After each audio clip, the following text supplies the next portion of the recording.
যে রাত মোর দুয়ারগুলি ভাঙলো ঝড়ে, জানি নাই তো তুমি এলে আমার ঘরে। যে রাত মোর দুয়ারগুলি ভাঙলো ঝড়ে। আজ 25শে বৈশাখ। যদিও ভ্লগটা তোমরা দেখছো আগের দিনের ভ্লগ, মঙ্গলবারের ভ্লগ তোমরা বুধবারে পাচ্ছ। যেহেতু আমি বুধবারে ভয়েসটা দিচ্ছি, সেই জন্যে আমি বলছি যে আজকে 25শে বৈশাখ, আমাদের বিশ্বকবি রবীন্দ্রনাথ ঠাকুরের আজকে জন্মদিন, সবাই জানো। তা সেই কারণে আমি প্রথমেই এই গানটা দিয়ে শুরু করলাম, রবীন্দ্রনাথ ঠাকুরের একটি গান দিয়ে শুরু করলাম। আমি এবার সেই উদ্দেশ্যে, যেহেতু তোমরা আজকেই পাবে ভ্লগটা, তাই আমি আরেকটি কবিতা, রবীন্দ্রনাথ ঠাকুরের একটি কবিতা আবৃত্তি করে আজকের দিনটা শুরু করছি। বিশ্বকবি রবীন্দ্রনাথ ঠাকুরের কবিতা সোনার তরী। গগনে গরজে মেঘ ঘন বরষা, কূলে একা বসে আছি নাহি ভরসা। রাশি রাশি ভাড়া ভাড়া ধান কাটা হলো সারা, ভরা নদী ক্ষুরধারা খর পরশা। কাটিতে কাটিতে ধান এলো বরষা, একখানি ছোট ক্ষেত আমি একেলা, চারিদিকে বাঁকা জল করিছে খেলা। পরপারে দেখি আঁকা তরু ছায়া মসি মাখা, গ্রামখানি মেঘে ঢাকা প্রভাত বেলা। এপারেতে ছোট ক্ষেত আমি একেলা, গান গেয়ে তরি বেয়ে কে আসে পারে, দেখে যেন মনে হয় চিনি উহারে। ভরা পালে চলে যায় কোনো দিকে নাহি চাই, ঢেউগুলি নিরুপায় ভাঙে দুধারে, দেখে যেন মনে হয় চিনি উহারে। ওগো তুমি কোথা যাও কোন বিদেশে, বারেক ফিরাও তরি কুলেতে এসে। যেও যেথা যেতে চাও, যারে খুশি তারে দাও, শুধু তুমি নিয়ে যাও ক্ষণিক হেসে আমার সোনার ধান কুলেতে এসে। যত চাও তত লও তরণী পরে, আর আছে আর নাই দিয়েছি ভরে। এতকাল নদী কূলে যাহা লয়েছিনু ভুলে, সকলই দিলাম তুলে থরে বিথরে। এখন আমারে লহ করুণা করে। ঠাঁই নাই ঠাঁই নাই ছোট সে তরি, আমারই সোনার ধানে গিয়েছে ভরি। শ্রাবণ গগন ঘিরে ঘন মেঘ ঘুরে ফিরে, শূন্য নদীর তীরে রইনু পড়ি। যাহা ছিল নিয়ে গেল সোনার তরী। নমস্কার। কবিতাটা শেষ করলাম। এই কবিতাটা কেমন লাগলো জানাবে। তোমরা দেখছো এটা মঙ্গলবারের ভ্লগ। সুপ্রভাত, নমস্কার জানিয়ে আজকে আবার একটা সুন্দর দিন শুরু করলাম। নতুন দিনে নতুন সকালে তোমাদের সামনে একটা সুন্দর নতুন ভ্লগ নিয়ে চলে আসলাম। আমার ঘরে বাইরে লাইফস্টাইলে তোমাদের সবাইকে স্বাগত জানাচ্ছি। তোমরা এসো, দেখো সারাদিন আমি কি কি করছি। আমরা আশা করছি তোমরা নিশ্চয়ই ভীষণ ভালো আছো, আর আমিও ভীষণ ভালো আছি। আজকে ভয়েসটা দিচ্ছি আমি, এটা বুধবার 8 তারিখ। আজ উচ্চ মাধ্যমিকের রেজাল্ট বেরিয়েছে। তা আমি অনেকটাই কি বলবো, খুব এক্সাইটমেন্ট হয়ে আছি যে মানে মানে কি বলবো বুঝতে পারছি না। আমি খুব চঞ্চল হয়ে আছি, মন খুব উতলা হয়ে আছে তোমাদের একটা ভালো খবর দেওয়ার জন্যে যে আমার বোনের ছেলেটা এইচএসে 8ম স্থান অধিকার করেছে সারা ওয়েস্ট বেঙ্গলে। তোমরা শুনবে, নাম অর্ঘ্যদীপ দত্ত। আমি বলে দিলাম, হিন্দু স্কুলে পড়ে, অর্ঘ্যদীপ দত্ত নাম, হিন্দু স্কুলে পড়ে। তোমরা খবরে যদি শুনতে পাবে ওর নাম। আমার বোনের ছেলে ওটা। তা এইটা যেহেতু আজকে বেরিয়েছে রেজাল্ট, আর আমি ভয়েসটা আজকেই দিচ্ছি বলে তোমাদের আমি রেজাল্টটা জানিয়ে দিলাম। তা ওর সম্পর্কে বলার নতুন করে কিছু নেই। ভীষণ ভালো ছেলে, ভীষণ পড়তে ভালোবাসে, আর সত্যি ভীষণ ভালো। এর বেশি আর কিছু বলার মতন মানে ভাষা নেই আমার। তো বলে দিলাম তোমাদের, তোমরা যদি কেউ দেখবো মনে করো, খবরে যখন দেখাবে বা সাক্ষাৎকারে যখন দেখাবে তোমরা দেখে নিও। 8 নম্বর 8ম স্থান অধিকার করেছে। অর্ঘ্যদীপ দত্ত, হিন্দু স্কুলে পড়তো। তা আমি এবার আমার বক্তব্য বলি।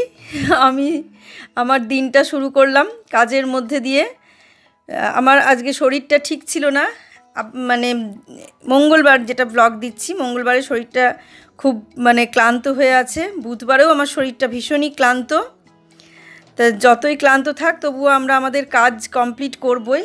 আমাদের যেটা কাজ, যতই দুনিয়া যেদিকে যাক, যেদিকে যা হয়ে যাক, আমরা আমাদের কাজ করবই। আর আমি আজকে কতটা ব্লগ দিতে পারবো বুঝতে পারছি না, তবে আমি চেষ্টা করব বিকেলের দিকে কিছু একটু দেওয়ার। তোমরা দেখতে থাকো, ভীষণ ভালো লাগবে। তবে হ্যাঁ, যে যেটা করব মনে করবে, চেষ্টা করলে ততটা না করলেও কিছুটা করবে। আর চেষ্টা যদি না করে তাহলে সে কোনো কিছুই করতে পারবে না। চেষ্টা, ইচ্ছা, পরিশ্রম সব কিছু একসঙ্গে মিলেমিশে একাকার হয়ে যায়।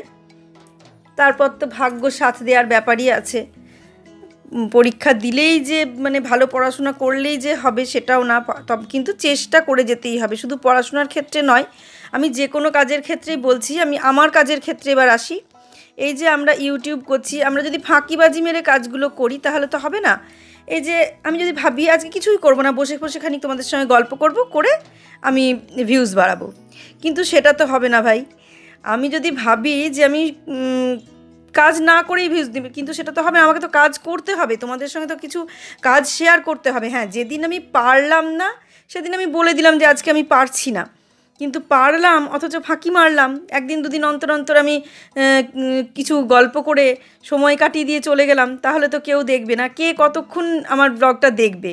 এমনিতেই তো দেখার লোকের সংখ্যা অনেক কম, তার কারণ চারিদিকে এত ইউটিউব চ্যানেল, প্রতিদিন যে কতগুলো করে চ্যানেল খুলছে মানুষে, কাজেই কে কারটা দেখবে, এরকম একটা ব্যাপার থাকে। সেই কারণে মানে ফাঁকি মেরে কিছুই হবে না, আমাদেরকে পরিশ্রম করতে হবে, পরিশ্রম করে করে দিতে হবে। এই যে বড় বড় যে ব্লগগুলো তৈরি করি, এতে কী পরিমাণ পরিশ্রম হয় সেটা যারা বড় ব্লগ করে তারা বুঝতে পারবে। আর বিশেষ করে আমি তো 20-22 মিনিটের কম ব্লগ করি না, কারণ আমার ছোট ব্লগের থেকে বড় ব্লগই ভালো লাগে। আর বড় ব্লগ আমার দেখতেও ভালো লাগে, মনে হয় যেন একটা পরপর নাটকের মতো, একটা গল্পের মতো একটা ঘটনা পরপর দেখে যাচ্ছি। আর ছোটোগুলো দেখে মনে হয় যে আরেকটু হলে ভালো হতো, এরকম মনে হয়।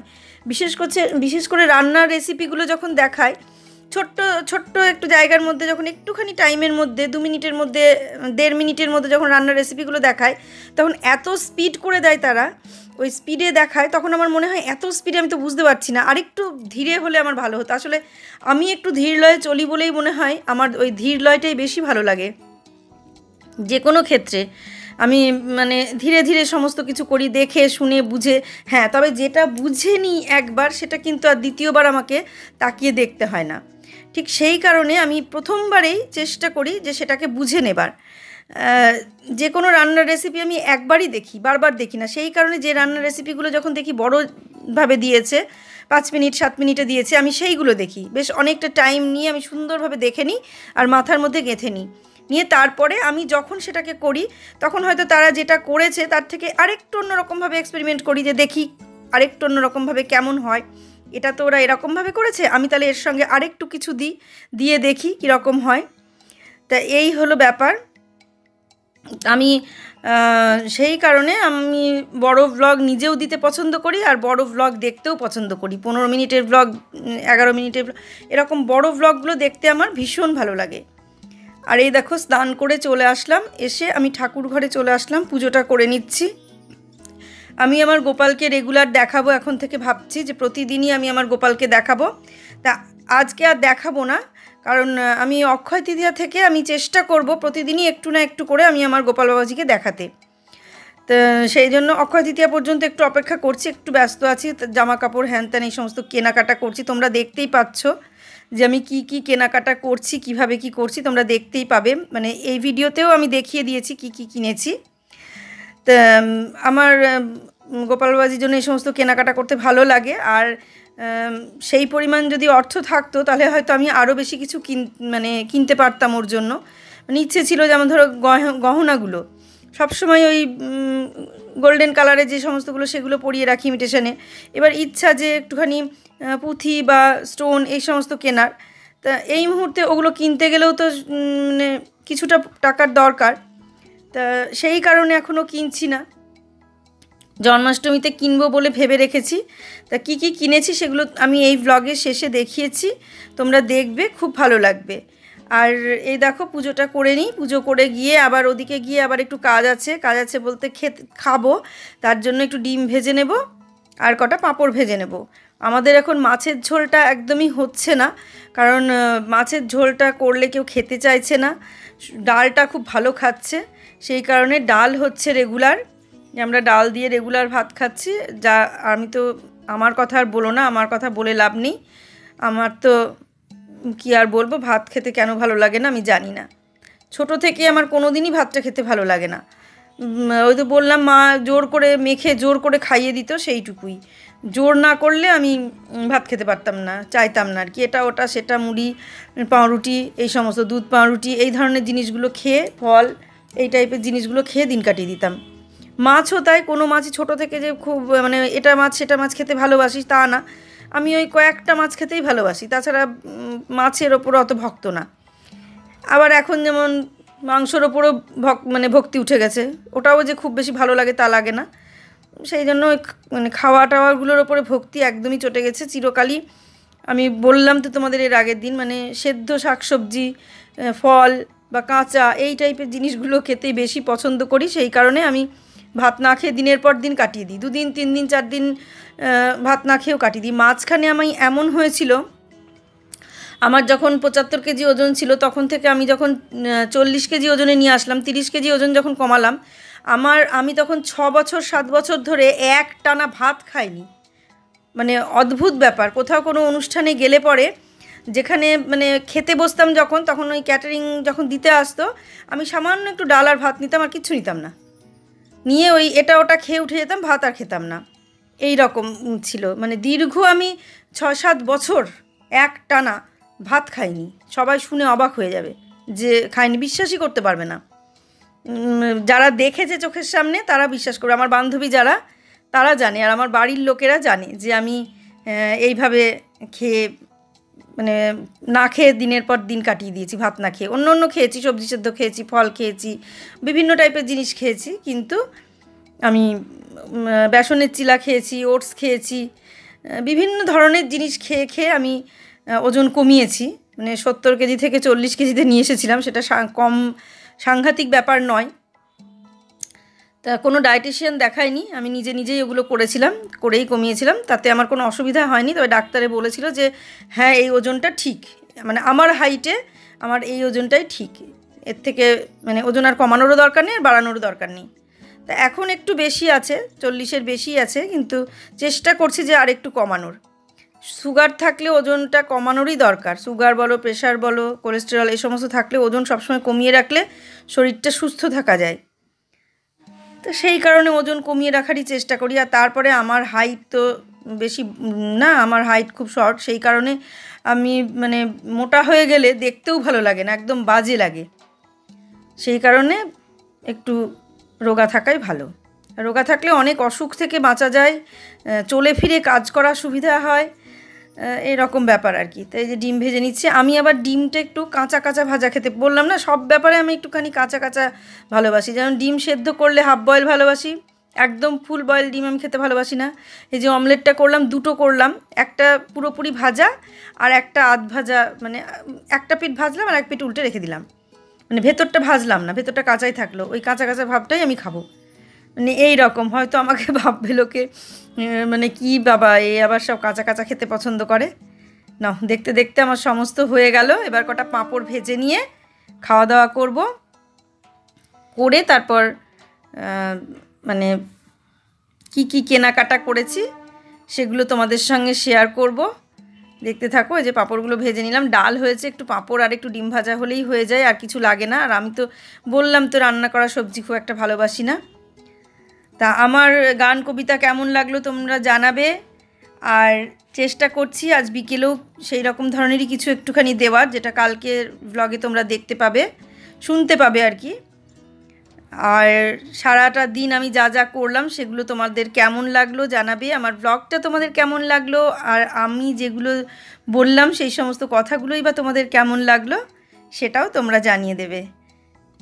দেখতে থাকো। এবার আমি খাওয়া দাওয়া সেরে নেব, তারপরে সন্ধেবেলায় গিয়ে কিনে নিয়ে আসবো, নিয়ে এসে তোমাদের সঙ্গে সব কিছু শেয়ার করব। দেখে নাও। সকাল থেকে দেখলে কি কি করলাম, বেশি কিছু করিনি, আর যা করেছি তা তোমাদের সঙ্গে শেয়ার করেছি। এখন রাত্রিবেলা, অনেকটা রাত হয়ে গেছে। এখন আমি গিয়েছিলাম বাজারে ওই ঠাকুরের পোশাক কিনতে, কয়েকটা জিনিস কেনার ছিল, সেইগুলো কিনতে গিয়েছিলাম। তা সেগুলো কিনে নিয়ে আসলাম, তোমাদের দেখিয়ে দিই কি কি কিনলাম, সেগুলো একটু দেখায়। এই যে একটা ময়ূরের পালক কিনেছি, এই দেখো প্যাকেটের মধ্যে আছে। এইরকম চূড়া কিনেছি আর কি, চূড়ায় লাগানোর জন্য এইরকম পালকটা কিনেছি। কারণ ওই বড় পালক যেটা নিয়ে এসে ওটা মানে ইয়ের সঙ্গে দেয়া যাবে না, সেই জন্য এরকম একটা পালক নিয়ে এসেছি। আচ্ছা, আর নিয়ে এসেছি গোপালকে স্নান করানোর জন্য একটা থালা। এই যে ওই যে স্টিলের থালাটাই আমি স্নান করাতাম, প্রথম কথা থালাটা ছোট আর কাঁদাটা নিচু, অতটা নিচু কাঁদাতে মানে হচ্ছিল না, পড়ে পড়ে যাচ্ছিল। আমাকে লোকনাথ বাবাকেও স্নান করাতে হবে, সেই কারণে আমি একটুখানি বড় আর একটু কাঁদা উঁচু নিলাম, যাতে একটু বেশি জল দিয়ে স্নান করানো যায়। এই যে অনেকটাই বড় থালাটা। দেখো, আর একটা জিনিস নিয়েছি, সেটা হচ্ছে গোপালের পোশাক। পোশাকটা খুলেই তোমাদের দেখায়।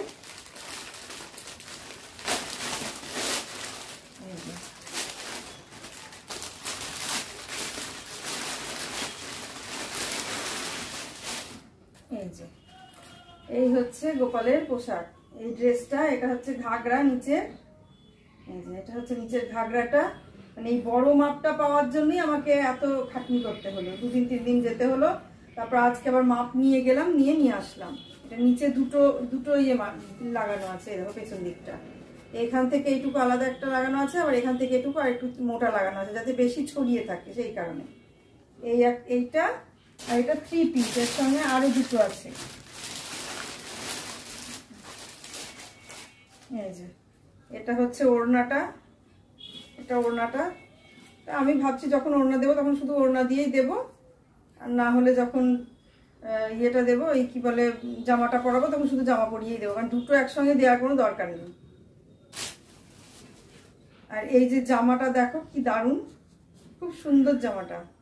এই দেখো, এটা হচ্ছে জামা। এটা যে কোনো দিকে সামনে পেছন করে পরানো যাবে, তাই বললো যে কোনো দিক করেই পরাতে পারেন, খারাপ লাগবে না। এই যে আবার হাতগুলো দেখো, হাতে আবার কুচি কুচি কুচি কুচি দেওয়া আছে, দেখতে পাচ্ছ? এই দেখো হাতে কুচি কুচি দেওয়া আছে, আর এখানে দুদিকে ফিতে আছে। খুব সুন্দর লাগছে জামাটা, দেখো অক্ষয়তী দিয়ে এই জামাটা পরাবো। এই যে জামাটার দাম নিল, এই ড্রেসটার দাম নিল 450 টাকা। ড্রেসটার দাম 450 টাকা নিল। আর থালাটার দাম নিল 180 টাকা। আর ময়ূরের পালকটা যেটা দেখালাম, এই যে ময়ূরের যে পালকটা চূড়ায় লাগানো, সেই পালকটার দাম নিল 20 টাকা। এই হলো বাজার। আর একটা কেনা হলো, যেটা হচ্ছে বুবাইয়ের অফিসের টিফিন নিয়ে যাওয়ার ব্যাগ। এই দেখো টিফিন নিয়ে যাওয়ার ব্যাগটা ছিঁড়ে গেছে, মানে ব্যাগটা ছেড়েনি, ব্যাগের ভেতরে যে কাপড়টা থাকে সেইটা ছিঁড়ে গেছে। তো এটা মনে হচ্ছে অতটা তাড়াতাড়ি হবে না, তবুও হতেও পারে, জানি না। এটা একটু কোয়ালিটিটা ওটার থেকে বেশি ভালো মনে হচ্ছে। এই যে অনেকগুলো চেনও আছে, এই যে একটা চেন, আর এখানে সামনেও একটা চেন আছে। এটা টিফিন নিয়ে যাওয়ার জন্য নেওয়া হলো। আর সবচেয়ে বেশি ভালো লাগছে আমার যেটা, সেটা হচ্ছে এই যে একটা অক্ষয় তৃতীয়ার কার্ড। মানে আমি অনেকদিন থেকে বলছিলাম না তোমাদের, এখন আর এই কার্ডগুলো পাই না, মানে নিমন্ত্রণ পাওয়া যায় না। আগে ছোটবেলায় পেতাম, কিন্তু এখন বড় হয়ে আর পাওয়া যায় না। করিমপুরে থাকতে যদিও এক আধটা পেতাম, কিন্তু মানে করিমপুর থেকে চলে আসার পরে, তাও বহরমপুরে একটা দুটো পেয়েছি, কৃষ্ণনগরে এসে আর পাইনি। সেইটা এখন এখানে পেলাম, এই দেখো। তা এইটাতে সবচেয়ে বেশি, এতগুলো জিনিস কিনলাম তাতে যা না হলো, এই কার্ডটাতে সবচেয়ে বেশি আরো বেশি আনন্দ হলো। দেখবে এটাই তোমরা যে গিফট পেলে সবচেয়ে বেশি ভালো লাগে। যত যাই তোমরা কেনো, এত টাকা জিনিস কিনলে, এত টাকা জিনিস কিনলে, তার সাথে একটা ছোট্ট গিফট দিই, ওটাতেই সবচেয়ে বেশি আনন্দ হবে যে না আমি একটা গিফট পেয়েছি। এই দেখো, এটা 10 তারিখে অক্ষয় তৃতীয়ার দিন, দিনের বেলায় বাড়িতে পুজো করব, করে রাত্রিবেলায় যাব। হলো আজকের মতো। আজকে যে আমি বাজার করেছি তোমাদের সব দেখিয়ে দিলাম। এবার গোপালকে শোয়াবো, ওটা শেয়ার করছি না, তাহলে ব্লগ অনেক বড় হয়ে যাবে। ওটা আবার কালকে শেয়ার করব। এক একদিন এক একটা শেয়ার করি, প্রতিদিন একই জিনিস শেয়ার করা ভালো লাগবে না তোমাদের দেখতে। আমাকে জিজ্ঞাসা করেছো, একজন জিজ্ঞেস করেছে, কমেন্ট করেছে কমেন্টে, যে আমি গোপাল কোথা থেকে কিনেছি। আমি তোমাদের এর আগের ভিডিওতে বলেছি, অনেক ভিডিওতেই বলেছি, আমি গোপাল কিনেছি নবদ্বীপ থেকে। আর নবদ্বীপে মহাপ্রভু বাড়ি আছে, ঠিক তার উল্টো দিকে লাইন দিয়ে প্রচুর এই দোকান আছে এই জিনিসের, মানে রাধা কৃষ্ণ গোপাল সবকিছুই পাওয়া যায়। তো সেখানে আমি ঠিক উল্টো দিকে দুটো দোকান আগে আর কি, মানে মহাপ্রভু বাড়ি যেতে গেলে আগে দোকানটা পড়বে, তারপরে একটা দুটো দোকান পার করে মহাপ্রভু বাড়ি। আমি দোকানটার নামটা আমি বলে দিতে পারবো, কিন্তু আজকে এই মুহূর্তে আমার কাছে কার্ডটা নেই, থাকলে আমি বলে দিতে পারতাম, পরে বলে দেব। আর ওইখান থেকে গোপাল নিয়েছি। এই গোপালের মুখটা ভীষণ মিষ্টি, আর পেতলটা, যে পেতলের যেটা, সেই পেতলটা ভীষণ ভালো। এটা মানে খুব হলুদ, আর ওরা বলেই দিয়েছে যে এই রকমই থাকবে, আর বলে দিয়েছে যে কিচ্ছু ব্যবহার করবে না, যাই ব্যবহার করো না কেন সঙ্গে সঙ্গে শুকনো সুতির কাপড় দিয়ে কিংবা টিস্যু দিয়ে একবারে শুকনো করে মুছে ফেলবেন, তাহলে দেখবেন যেমনকার চকচকে তেমনই থাকবে। মানে জলটা দেওয়া যাবে না। আর জল বলছে ঘরের যে সমস্ত জল, সেই জল কখনো দেবেন না, হয় গঙ্গা জল দেবেন, না হলে বিসলারির যে জল সেই জল দেবেন। তাছাড়া এমনি যে ট্যাপের জল বা এই জল, সেই জল দিলে কিন্তু এই কালার থাকবে না, কালারটা আস্তে আস্তে আস্তে আস্তে কালচে হয়ে যাবে। যতটা চেষ্টা করবেন জল কম দেওয়ার, আর যখন জল দেবেন তখন কেনা যে বিসলারির জল সেই জল দেবেন, না হলে গঙ্গা জল, তাছাড়া অন্য জল দেবেন না। তো এই হলো, এইগুলো মানে জানিয়ে দিলাম তথ্য।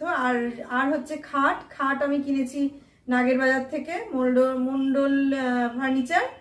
আর ওই মশারি, তোষক, বালিশ এগুলো কিনেছি গোড়া বাজারের এখানে একটা বেডিংয়ের দোকান থেকে, সেটার নামটা আমি সঠিক জানি না। রাস্তার দিকে, মানে স্টেশন থেকে যদি আমরা এদিকে আসি, 1 নম্বরের দিকে আসি, তাহলে ডান হাতে পড়বে দোকানটা। তাহলে সবকিছু বলে দিলাম। আর কি কি, এগুলোও আমি সেই গোড়া বাজার থেকেই কিনলাম, ক্যান্টনমেন্টের ওখানে যে দোকানগুলো আছে, পিয়ালির উল্টো দিকে যে দোকানগুলো আছে, সেখান থেকেই কিনলাম। তোমরা দেখলে আমি যা যা সারাদিন করলাম, কি কি কিনলাম সব দেখলে। আজকে আমি ব্লগটা এখানেই শেষ করব। তোমরা কাছে দূরে যে যেখানে থেকে আমাকে দেখছো, নতুন পুরনো যারা আমার এই ব্লগ দেখছো, তারা সবাই আরো বেশি করে আমাকে সাপোর্ট করো, আমাকে এগিয়ে যেতে সাহায্য করো। সবাই ভালো থেকো, সুস্থ থেকো, সাবধানে থেকো। সামনের দিনে একটা সুন্দর ব্লগ দেখার অপেক্ষায় থাকো। আজকে আসছি তাহলে।